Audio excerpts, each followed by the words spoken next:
Hey, welcome back to the Straight No Chaser podcast. And I'm your host, Bishop.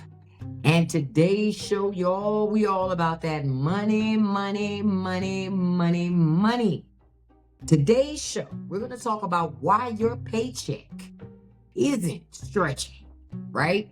Like how we get here. Wages, inflation, and the cost of living.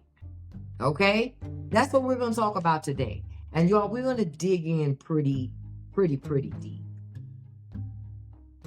And this is going to be a hard discussion for a lot of people to have, right? Because when you start talking about money, it gets really funny. And when your money's funny, you ain't laughing. You want stuff to get right.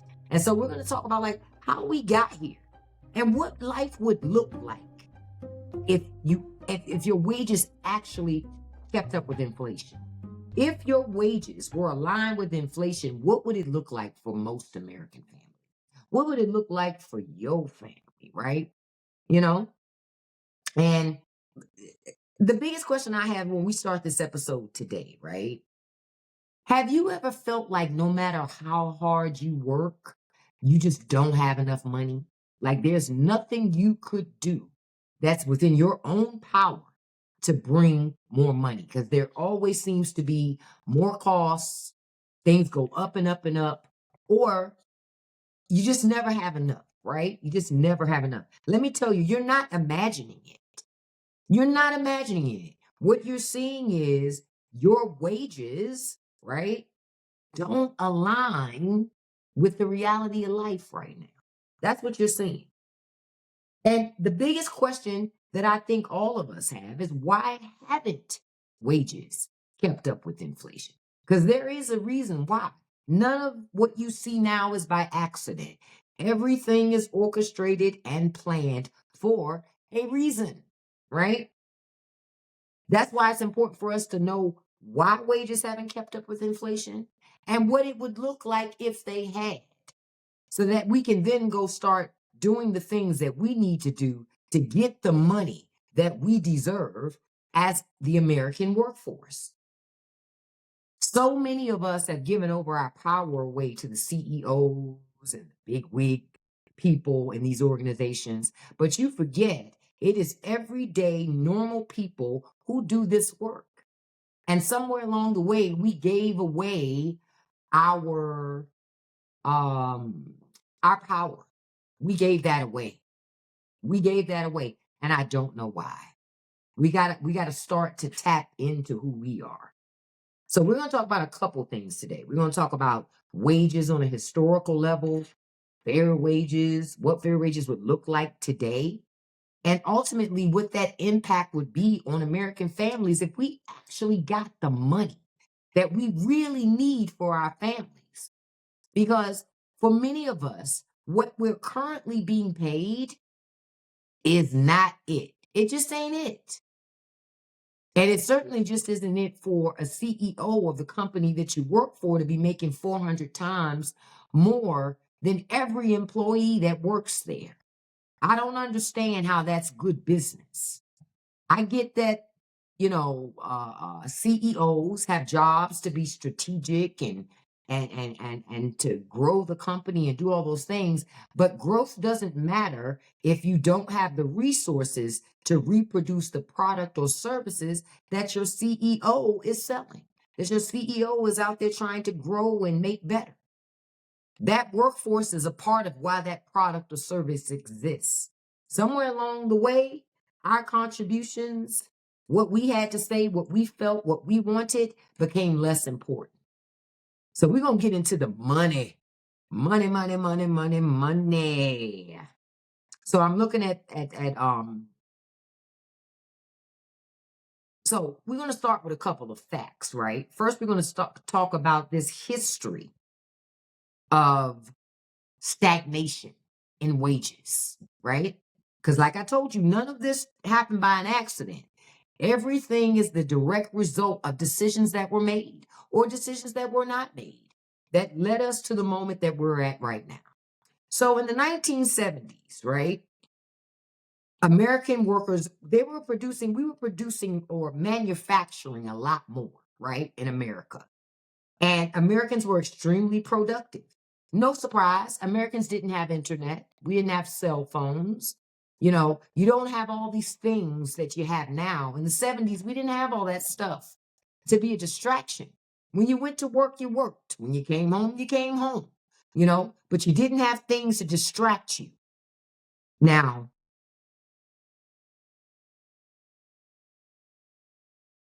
oh, I got to go back on that. Got to go back.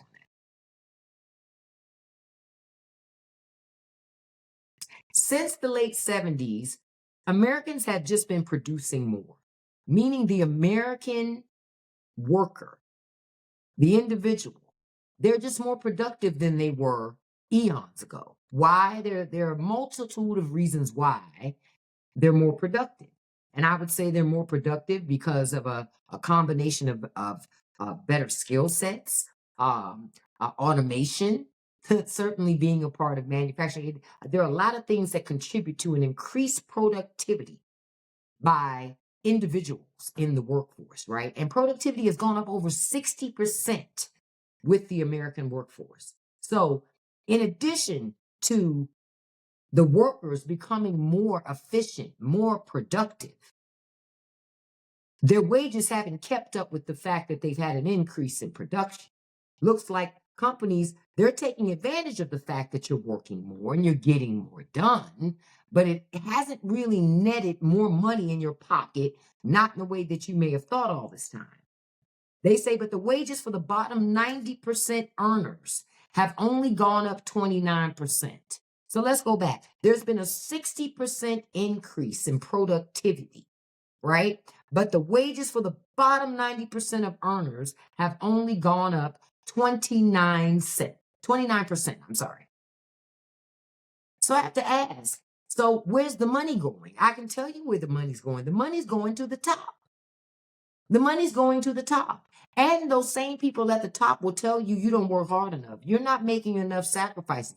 Seems to me by looking at the numbers here, if wages only went up 29%, but productivity's gone up over 60%, the people winning, the entities winning are entities, companies, businesses, CEOs, boards. Those are who's winning. They're making sure the American worker isn't winning. Only gone up by 29%. That means if you're working harder, faster, and more efficiently, you're not getting paid more. Yep. You're working harder, smarter, faster, more efficiently, but you're not being paid more. And in some instances, you're being paid less. But the executive and CEO pay, right, for these same corporations have skyrocketed to over 1,400%. 1,400%. So the wages for the 90%, what did I tell you guys about this 99.9% percentile versus that 0.1%? So for the 90 percentile, their wages went up 29%, even though they're over 60% more productive than they had been. Yet CEO compensation went up 1,400%. 1,400%. That's an insane disparity. It's a wonder that the American worker is still so productive, considering they're not being paid for that increased productivity. But they should, but they're not. The federal minimum wage has been stuck at $7.25 an hour since 2009. It is 2025, and we've had no raise in the federal minimum wage, but yet CEO salaries continue to skyrocket and go up and up and up and up. What is the benefit to the American worker? So we're talking about over 15 years, the federal government has not raised minimum wage.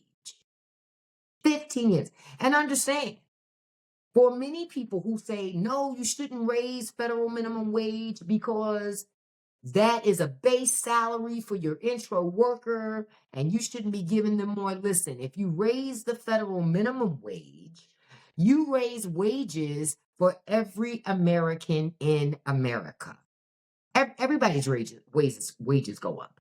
And everybody's wages go up because the base went up. But that's the lie that they like to sell you. You know, it's going to be too expensive. Is it really? I know it's expensive, the cost of housing. And when you don't bring in enough income, you have to work multiple jobs. When you're working multiple jobs, you can't be by your children. You can't raise them and be there for them. That's a problem. That's a problem. But 15 years and the federal minimum wage has not been raised. Now, you'll say why? It's not just one reason why they have not raised the federal minimum wage. It's a collection of reasons why, collection of things that keep that pay suppressed. You're talking about the decline of unions. Unions fight for money. Unions help to get you paid if you're in the right union. They help to get you paid. They make sure not only that the compensation is good, but the benefits package is good. Another reason why, outsourcing of jobs. In the 90s, America had made a decision that we're going to outsource low-wage jobs. That's how they said it. We're going to outsource low-wage jobs, and so that more higher-wage, high-skilled jobs can come here to America and Americans can get those jobs. Well, the problem is, yeah, we did get some high-skilled, high-wage jobs, but a lot of people still didn't qualify for those jobs because there were no government training programs in place to qualify for them, to train them for said jobs so they could get them, right? And then when you have the use of H-1B visas to bring in high-skilled immigrant labor, well, guess what? Guess what? Those high-skilled jobs never came back. Some of them did, but most of them did not. And for a lot of them that did come, a lot of Americans were not qualified for those jobs. We got to be honest. Got to be honest. Because when you're not honest, you can't change it. But when you're honest, you can. You got to be honest about why we got here and how we got here. Corporate profits are prioritized over workers every day of the week. And for most companies, they care more about their bottom line. Why? Because they care more about what their shareholders think. Everything is about the shareholder. I got to do what's right by my shareholder. This is what the board wants from us. What about your employees? You don't have all that greatness without those people working there, making those products or doing that service. But people who have money and access to things forget about that. They forget about that. Us in the working class have to remind them because they get too comfortable, y'all. They're too comfortable. And they're that comfortable because we've allowed it, because we feel like we have no choices. Another reason whether the federal minimum wage has been stagnant and it causes us to be stagnant in our money is because of the political gridlock in Washington that won't act to do anything about the federal minimum wage. We know Republicans are not going to increase the federal minimum wage. Frankly, they think like $7.25 is a lot of money per hour. I don't know for who, but not for most Americans. And then Democrats, liberals, when you're in power, you don't do a damn thing to do anything about the federal minimum wage. I'm starting to feel like you don't want to raise it either. So then what is the whole point of voting for you if you're not going to raise the federal minimum wage? $7.25 an hour in America ain't no money. And everybody knows that. That's not a livable wage. Are we saying that the federal government, that the standard that the federal government sets isn't even working wage at a base level? Hell, we've been saying it for as long as I can remember. But are we going to really say it this time? Because what's the other justification for not raising federal minimum wage, right? Why do we accept working more, while we earn less? Why do we accept that? Why don't we accept what you're getting? Flexibility? You can come in at 10 instead of 9. Like, what do we actually get from all of this? Who's really winning, right? Because if we're working more, but still the money that we make isn't matching the reality of where we are economically, well, then nothing's changed. I'm just buying time. I'm just buying time. That's how I feel a lot of this is. But wages didn't have to look like this. We didn't have to be this way. But when you have so many people that want to make money in the most efficient way possible, and the way to make money efficiently, you want to spend the least amount as possible to reap the most reward. That's your goal. That's your goal. You don't want to put yourself in a position where you got to put all your money in, and depending on how that works out, you may come out on top, but you may not come out on top. Rich people ain't like that. They want a sure bet. Otherwise, I'm just throwing fucking money away. I want a sure bet. How do you get that sure bet? You get that sure bet. You get that sure bet by making sure that you invest in things that make sense and you keep those costs down, those overhead costs down. Nobody likes when you charge the overhead, baby. Nobody likes it. You know why? Because when you charge the overhead, it impacts their ability to make money.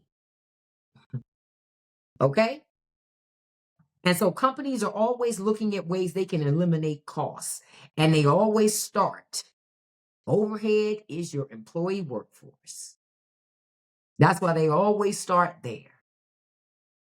And see, these companies have a lot to gain by lobbying Congress to keep the base rate for federal minimum wage extremely low. Because everybody's building off of that number. So if you keep that number low, you can seemingly keep a lot more salaries, suppressed. But the salaries that they never suppress are those CEO salaries. Not only are they going to get great money, they're going to get a golden parachute. So just in case if they get pushed out of that job early, guess what? They'll still be good. They'll still be good. But we don't have to be here. We're here due to greed. That's why we're here. That people with money want more of it. They don't have enough. They don't have enough. They don't have enough homes, enough cars, enough planes, enough yachts. They need more. And in order to get more, you and I got to work more for less. For less. That ain't right. That's not the American way.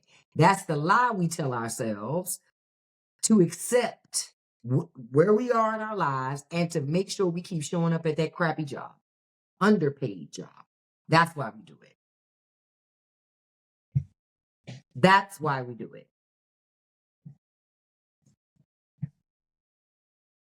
Now, what should wages really look like? What should it be?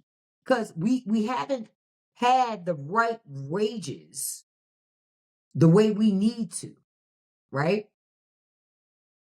The way we need to.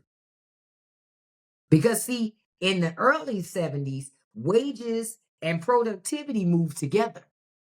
That's why so many of Americans, so many people still have this old school mindset. If I work hard, they're going to give me my money. At some point, they did in the early 70s. That's what it was. You work hard, you get rewarded for your hard work through promotions and money. But once, late 70s hit, post 1979, well, wages didn't keep up with inflation because they stopped rewarding productivity with money.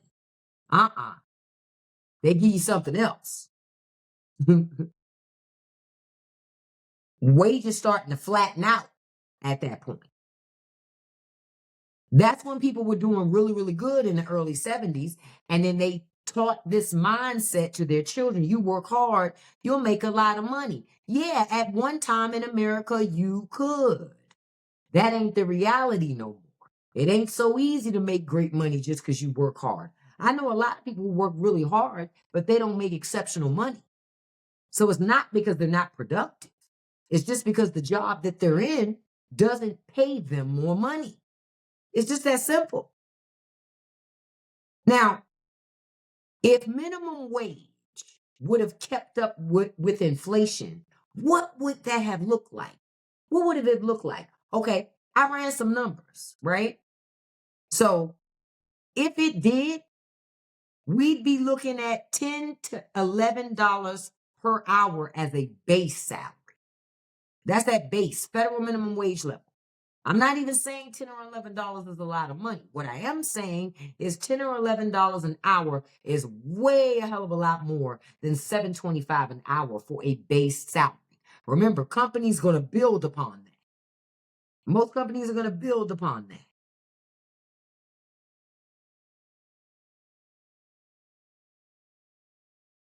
If it just kept up with inflation. But if it kept up with productivity, guess how much money the federal minimum wage would be? It would be $20 to $24 an hour. So one of the big questions is, what are they paying us for? Are you paying us, right, just to keep up with inflation? Or are you paying us to coincide with the amount of productivity that's being done by the American worker? Because I can tell you, up to this point, they ain't even paying you to keep up with inflation, and they haven't even been paying you enough to match your productivity. You're being underpaid. Yeah, in short, you're being underpaid. You're not getting the money that you deserve. And you're not getting the money you deserve because rich people don't want to pay you that. They want to pay out the bare minimum so they can keep their profits high and their costs low. That's what they're doing. That's what they're doing. Can you imagine if you don't already make $20, $24 an hour? Can you imagine what that would look like for you and your family if you did? Maybe if you're working multiple jobs right now, you could maybe take it down to one job, 2 jobs instead of 3. It's crazy that you got to work 2 and 3 jobs. That's no quality of life anyway. It's nothing there anyway. But imagine if American families could make $20 to $25 an hour as a base rate. Imagine. You wouldn't be as concerned about the $10 eggs at that point because you can afford it. You can afford it. So a full-time worker right now making $7.25 an hour earns about $15,000 a year. That ain't no money in America, and everybody knows it. We know it because America's expensive. America's expensive. But imagine if you made $20 an hour.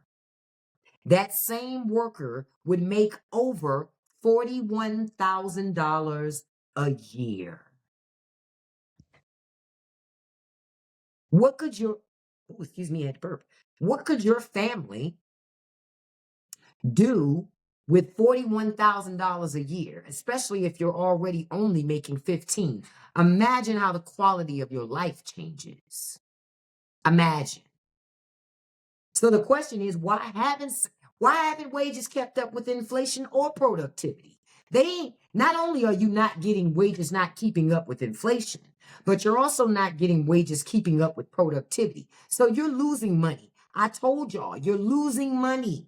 Rich people just try to sell it as you're winning. No. I'm not winning if I'm working harder and getting less for it. I'm not winning at all. Not only am I working harder and getting less for it, I'm sacrificing my family for it. Wake up, folks. Wake up. Imagine what you could do with $41,000 versus $15,000. It could be the difference between living in poverty, not even having a home or a place to stay. Imagine being able to pay for your rent, your groceries, your child care, car maintenance, all those things. Imagine the life you could lead if at a base you was getting 41 at a base. You ain't got nowhere to go but up from there. Nowhere to go but up from there. Think about how much money you would be able to save towards purchasing things that are really important for you and your family. Saving for that wonderful once in a lifetime vacation, saving for your child to go to college or tech school, whatever it may be, saving for home renovations. The point is, imagine what you could do if the federal minimum wage had kept up with inflation and productivity. Imagine. What could you do with an extra $15,000 to $25,000 a year? I bet you could do a lot with that money. I'm sure you could. I'm sure you could. But right now, Americans don't have that because wages didn't keep up with inflation nor productivity. Nor productivity. And I'm like, we got to do something to change that. Because again, if wages had kept up with inflation, you're talking a much different life. A much different life. And the only reason why we don't have that life is because the people who have the money and have the power don't want working class people to have that life.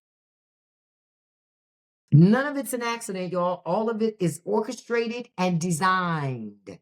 You get it? All of it's orchestrated and designed. So when you think it isn't, you're wrong. What do they say? Just when you think you have it figured out, you are wrong. And that's real talk. You are wrong. Just when you think you got it, you are wrong.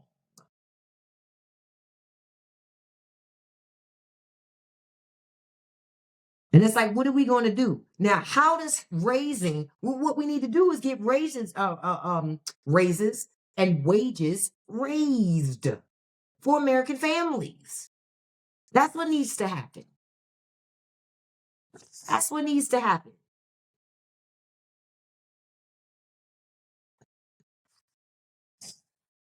I had to find my sheet here, because I have my notes, because y'all know I do my research and my due diligence.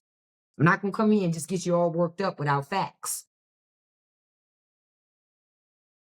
But what would be the real impact of raising wages for Americans? Because right now, in this current environment, we got people that work at Walmart, but they're on food stamps.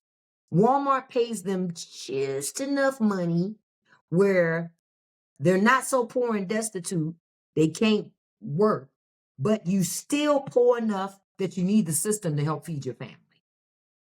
And then on top of that, the government gives tax breaks to Walmart for building Walmarts and for doing all these things, but yet they're paying pennies to their employees. And their excuse in the past was, that's how we keep prices low. Bull cockiness. They're full of it. They're full of it. That ain't how they keep prices low. They keep prices low by keeping wages low, barely offering benefits. That's how they keep prices low. And you know why Americans chase such low prices? Because their wages are low. If they raise the federal minimum wage and all of our wages, it wouldn't need to be a situation like that. We wouldn't even need to be in that circumstance. But we're in that circumstance because they don't want to raise the wages. That's why. When people make enough money to live on, they don't need food stamps, they don't need housing assistance or Medicaid or any of those things as much. When you're able to take care of yourself and make enough money, you can stand on your own 2 feet, you don't need as much help when you're making good working class money. But when you're barely making enough to survive, you're going to need help. It's no way around it. You're going to need help.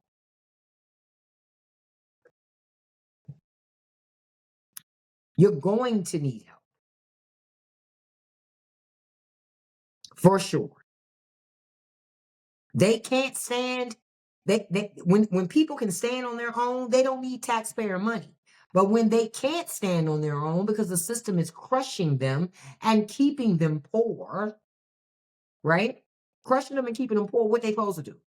If Walmart keeps you on part-time status and don't give you enough hours so you can go full-time so they can offer you health care, guess what? You got to go to the open market. You got to go to the exchange. You got to go to the healthcare exchange. You got to go to, what is it, healthcare.gov? You got to go there and get your own insurance. Now, this is the interesting part. The government subsidizes for low-wage earners. They subsidize your healthcare, even through healthcare.gov, right? But all Walmart has to do is stop being cheap, put that person on full-time status so they can get benefits, and then they wouldn't need to use taxpayer money. But that's not what Walmart wants. Walmart wants them on the taxpayer dollar because Walmart don't want to pay. But Walmart also wants to use our tax dollars for tax breaks to conduct their business. See? That's how it all is for all of them. That's how it all is for all of them.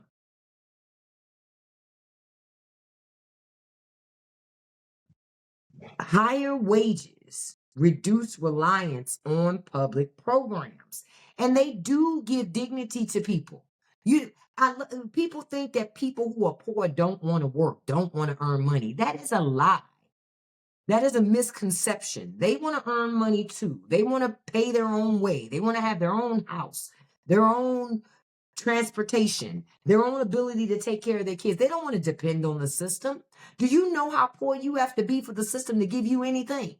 You got to be in a real bad way to get anything from the system.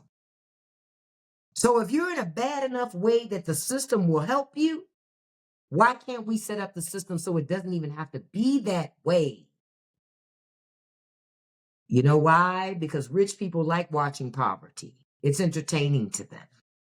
And they make money off of poverty. Second chance credit. Predatory loans. Those are rich people. That's not regular working class people doing predatory loans. We ain't got the money to be giving out to somebody for a predatory loan. That's rich people. They'll take their good, clean money and go do predatory loans on it. And then turn to the government to give them a write-off for doing loans that they knew weren't smart to do anyway.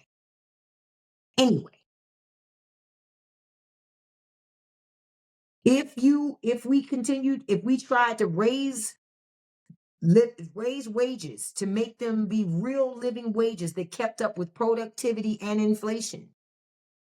Higher wages mean people could spend more money.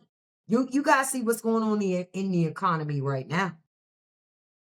And Trump's attempt to say, hey, I'm doing that on purpose. No, he's not, because doing that on purpose, people ain't going to spend no money.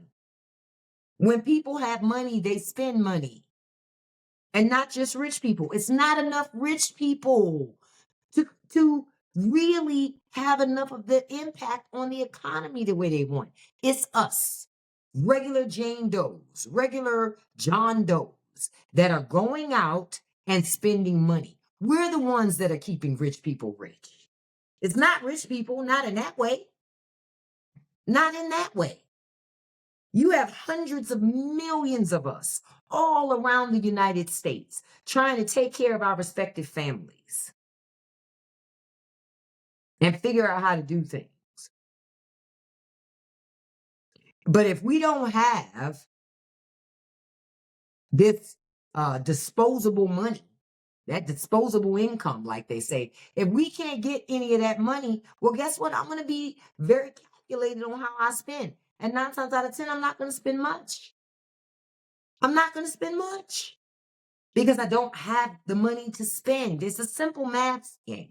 That's why when I see the Commerce Secretary and the Treasury Secretary talk a lot of stuff about, oh, Social Security checks ain't that really big a deal. If they come up missing, people will be fine because the only people upset will be fraudsters, this, that, and the other. You got us confused, sir. You're making higher wages. All these other people on these programs are not. Because if they were, they wouldn't be on those programs. You notice rich people never talk about Social Security. You know why they don't? Because they don't plan to depend on that. Not at all. They have investments. They have other assets and other things they put in place to take care of them in their old age. They don't care about that. You know who cares about Social Security? Us. So stop letting rich people tear it up or tell you that it has no value. Higher wages mean something. They will have an impact on our lives. Like I said, higher wages mean people spend more money. That boosts local businesses and create jobs. You want to when we start having job losses, it's because the money getting tight. The money getting tight. If you want to have something of value, you can't keep the money tight like that. Raising wages, you're going to have a better health and family. Because the more income is less stress. And what do I say? Stress will kill you. Stress will kill you. But if you made better money, you could have less stress in your life, more time to spend with your family, better food. What do we talk about? Access to health care, child care. The most important thing, you get to spend more time with your family. Right now, you're working all the time. Everything's about working. And at the end of all of that, what do you have to show for all that work? And what are the rich people going to give you after you give them 20, 30 years? An ink pen, coffee cup, jacket, and it won't even be leather? What are we signing up for, y'all? It doesn't make any sense.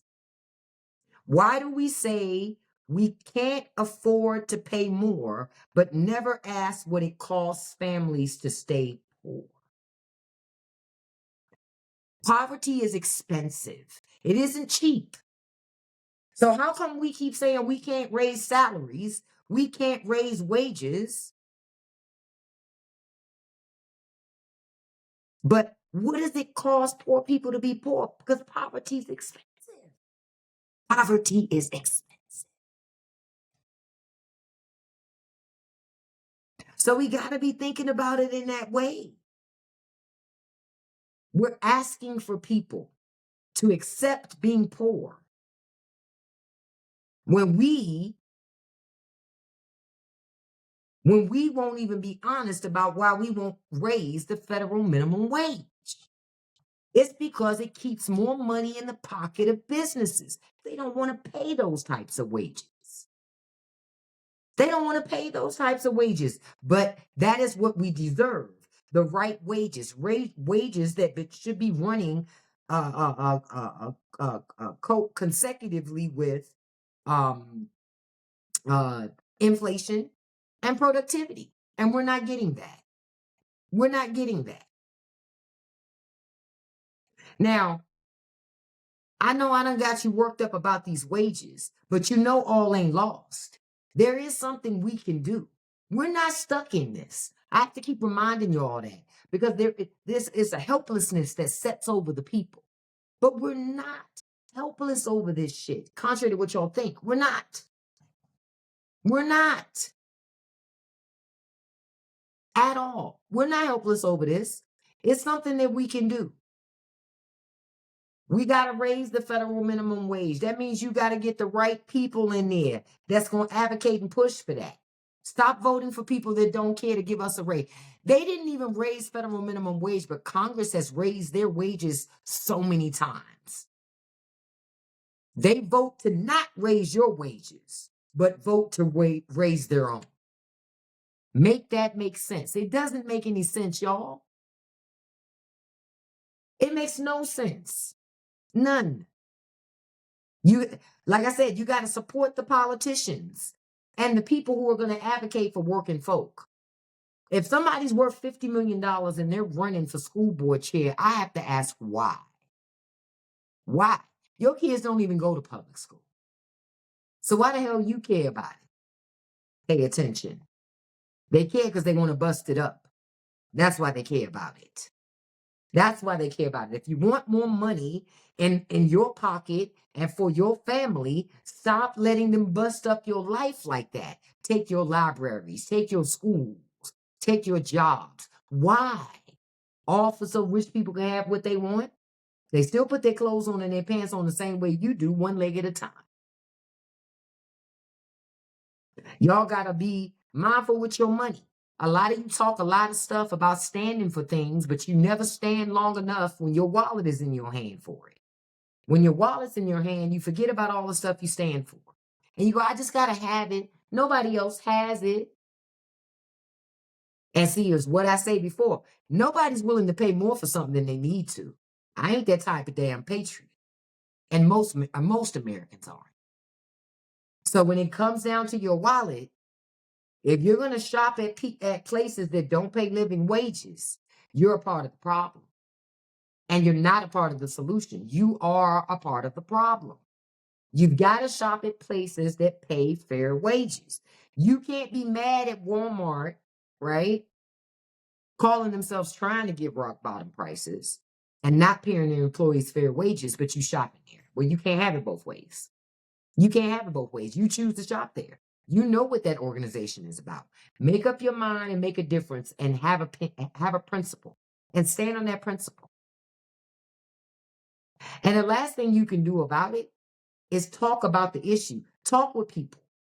Talk with people. So many of us are caught up in it. We don't even talk about it no more. We just accept it as this is what it is, and I got to accept it. You really don't have to accept it. And we really can change it. You change it with your government. And if it means changing the people in that government to get that change, that's what you do.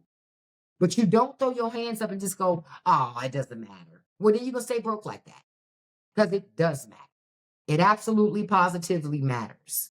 Because this isn't just a political issue. And I know a lot of people try to make it as that. This is about survival. This is about your life, a quality of life. Don't you deserve to have a quality of life that's full and means something and isn't just reduced to going to work, come home, and keep rinsing and repeating it every week? That's not a quality of life. That's the American dream that folks have been selling. It's a dream. You need to wake your ass up. Because while you're asleep, your pockets are being picked by rich people. By rich people. It's about dignity, fairness, and a future where hard work pays off. Because they used to say, hard work pays off. No, it doesn't, because you can work as hard as you want to in America, and you're still going to be poor. So it's almost turned into what kind of hard work pays off. Because all the hard work that I do or that you do doesn't pay. Some of it pays pennies, some of it don't pay at all. There has to be a change in tide. Because for so long, the people that are in charge aren't changing it. We aren't changing it. We are not changing it. This is how you create community, y'all. You create community with great jobs because then people have money to create these communities and sustain them. But when you ain't doing that, well, what kind of community do you think you're going to get? And then by proxy, what kind of country do you think you're going to get? We all have forgotten that. We all have a stake and responsibility in this. Let's act like it. Let's act like it. Act like it. $10 ain't no money an hour. $15 ain't no money an hour. And if rich people don't want to pay that type of money, maybe they should work hard to drop the prices on everything. Drop the prices on everything. So that we don't have to worry about paying that. If you did that, we'd be just fine. But that ain't what y'all doing. That ain't what y'all doing. We need to end those corporate loopholes. See, that's a big part of it. That's how these corporations get over so bad. They got a lot of loopholes that the government gives them. They get rewarded while we get punished. They get to hoard their profits. Government says, hey, the more money you make and the more you keep, the more tax breaks we'll give you, and the better it is for you. We'll just tax the hell out of your workers. Enough's enough, y'all. We got to stay on these people. No amount of budgeting is going to change the fact that you ain't got enough money coming in. You can budget all day and night. It won't change nothing. It won't change nothing. If they want Americans to feel like they got money to play with, then you got to pay Americans fair wages. You got to pay us wages that match according with inflation and productivity. Because inflation ain't enough. We've talked about that earlier. Inflation ain't enough. Keeping it up with inflation. That's what we have to do. That's what you got to vote with your wallet and your ballot, y'all. Y'all got to be consistent. You can't pop on. I'm boycotting this store, and you don't vote. Like, pick a struggle. You doing two things wrong. Pick a struggle. You're picking two things wrong. Make up your mind. We got to get to a point of doing that. America is about all of us. And so when we think in our minds about me, I, all you're doing is chipping away at the fabric of America and making us weaker. You ain't getting nowhere with that at all. But understand, our wages haven't kept up with the reality of the world around us because rich and powerful people don't want it to. You need to be having these conversations with your friends, with your family members, because when it's exposed, that's when everybody goes, right, hadn't thought about it like that. We got to change that. Absolutely, we do. I hope in this episode, I tapped into something and made you go, well, I didn't even realize it's been that long. Yeah, wages have been pretty stagnant since the late 1970s. Yeah, a little bit of movement in the 90s with the tech sectors, but nothing major. Nothing major. And they ain't moved the federal minimum wage at all.